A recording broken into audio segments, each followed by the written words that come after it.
Hey, what's up guys, welcome back to Trending Reviews. So today, with everyone doing exercise outside of their homes and a lot of people going running, there's something that's quite missing. A lot of people don't have smartwatches to track their activity and their running and all of their exercises. So today I'm going to be reviewing this brand new smartwatch that I received from a company called Rundoing. It is the NY16 version of the smartwatch range that they do. So I'm going to give you a unboxing and showcase the specs and the capabilities of this nice little smartwatch. It does resemble a little bit like the Apple Watch, but it's so much cheaper and the battery life is amazing. So let's just get straight into it.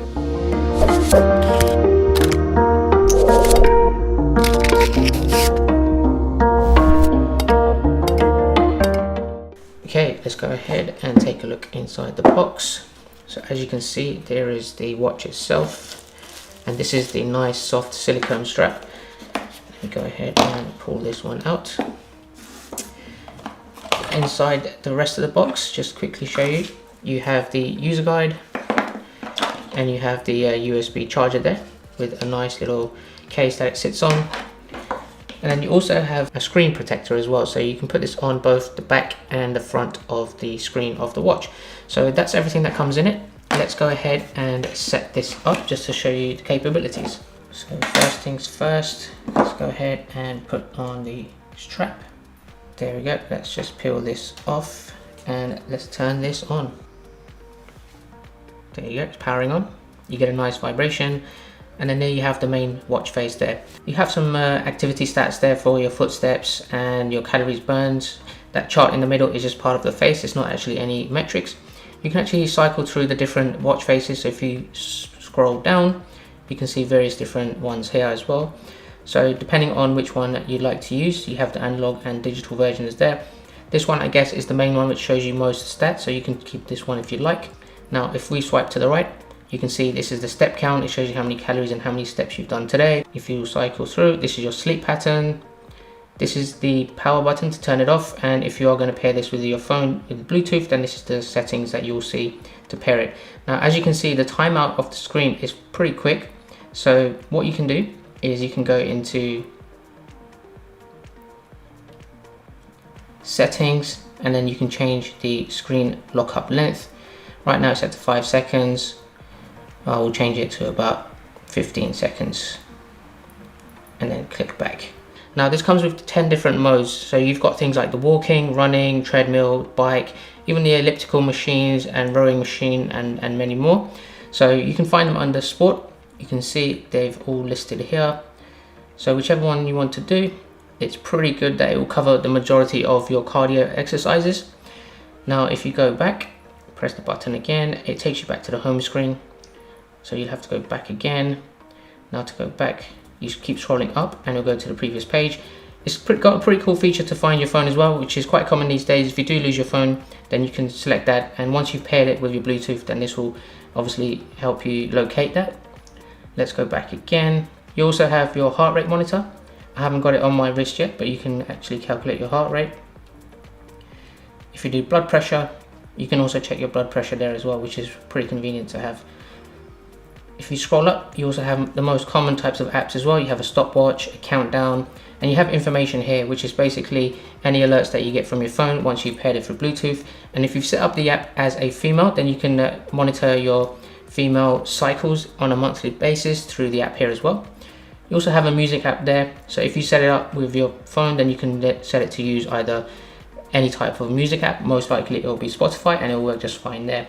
If you go into settings, you can change things like the information setting as well. So where you want to receive your notifications, like phone calls. This is quite tailored to the Chinese market, so you have things like WeChat and QQ. But you can also have the most common social media apps as well. I will turn on WhatsApp. Maybe I want to get notifications for Twitter as well, so maybe I can turn that on as well. And as you can see, there's Instagram there as well. So the primary ones that you probably use will be there. And to be honest, I'd like to use Gmail as well. So for me, that's pretty convenient. Swipe back. Brightness control. It can go pretty bright, and I'll show you how bright it is and if you can still see it in broad daylight when the sun is shining. So we'll take a look at that in a second. And then you also have the on-off setting there as well. So if you want to use this to turn on your clock reminders or any other sedentary reminders as well, then you can do that. The other thing is, like most watches, you can turn your wrist for turning the screen on as well, which is pretty convenient to have. and then all of the other ones there just to be listed as different various settings. Now the watch face itself is pretty smooth. It feels a bit like an Apple Watch. It's a little bit lighter than the Apple Watch itself. And the one thing I really like about this is that it has a very large battery life. So it is 7 days.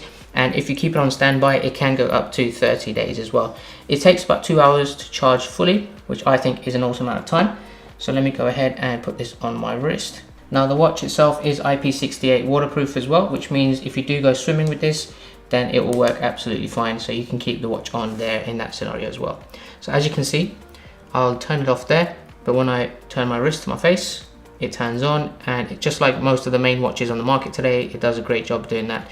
So those are the primary features, and I think it's so comfortable. The silicone strap is very comfortable to wear. Right, so the last step is to connect this via Bluetooth so you can use all of the features. It's an app called H-Band, so if you download that, it's compatible with both iOS and Android, so if you have an iPhone, it should be fine. So let's go ahead and set this up. You do have to create an account. So I've just signed up for one. It's now logging in. It asks you to select a skin color type of yourself, so I'm just going to pick that one. Go through the various steps, adding your personal information. Right, so now I'm going to go through the steps to connect it. And as you can see there top, NY16 is the model number, so I will select that. Just need to wait for it to connect. Click yes. There we go, it's pretty much ready to go. So now what I'm going to do is basically go for a walk and grab some groceries. Come back just to see how the app has populated. Now if you do go for a run, this can also track the route that you've taken and see that visible on a map, much like most of the common running apps nowadays. So what I'm going to do now is go for a walk to the local grocery store, grab some groceries, come back and show you how this has populated. Alright guys, so just came back from the grocery store, and as you can see here, I've now done 2,431 steps and my heart rate is at 85 BPM. So it does a pretty good job, and I can see that outdoors when I was just checking this in broad daylight, it's a little bit hard to sometimes see the screen, especially when it's very sunny, because the brightness level is not as good as the high definition resolution screens you get on things like the Galaxy Watch or the Apple Watch. But for the price you pay on this, it does a fantastic job. Now just to show you a little bit about the stats, I'm going to go ahead and open up the app to see what types of things it has allowed me to monitor. Right, so as you can see there, 2,400 at the top. You can see the stats for today. Now I haven't done any sleep or blood pressure checks at the moment. Now there's an icon there on the top right hand side next to the share button. If you click on that, this can show you a history of your total stats over a weekly period, a monthly or a yearly period as well, which I think is pretty good, so you can see your progress over time. And then if you click on the more item right there next to the battery life there in the middle, you can see a couple of options there. They have a settings option there that you can go in. From here, you'll have to set the permissions of your phone to allow message notifications to come to the smartwatch.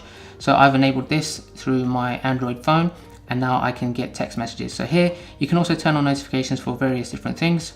If you scroll down, there's plenty of settings, and here is where you can take photos as well. So if you go to take a photo, I can actually put my phone to the side somewhere. Let me switch the camera up, and then I'll take photo. There you go, pretty instant, does a great job. Now if I go back, so plenty of options to play around with.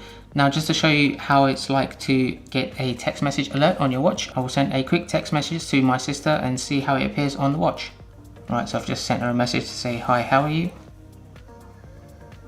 There you go, you can see, I'm great, thanks, how are you? So that pops up and you see the notification straight away. There's no way to really hide the preview before it pops up, but that's not a big issue from me. If you do miss it, you can go back into the information app there and you can see all of your recent notifications that you've received. So I received one from Gmail and that text message one, and you only have the option to clear it.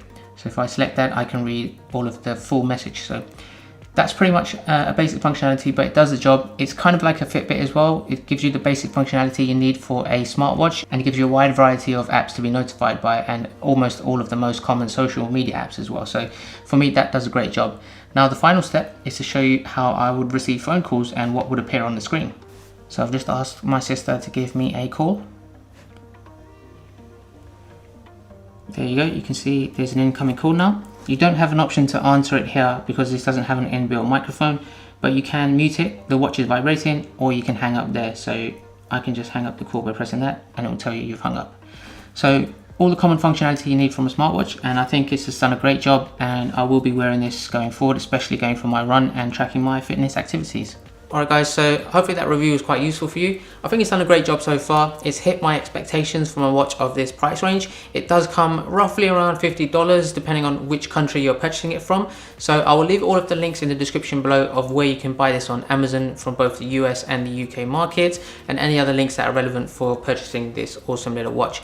So 7 days battery life, probably one of the best and longest battery lives you have. It's a very good competitor to something like a Fitbit, not so much like an Apple Watch or a Galaxy Watch, but nonetheless it's pretty convenient. It's a great gift to give to people as well. So I'm pretty happy, and if there's anything else you want to know, then drop a comment below. Otherwise, I hope you like this video and I hope you subscribe, and I'll catch you guys at the next one. Take care.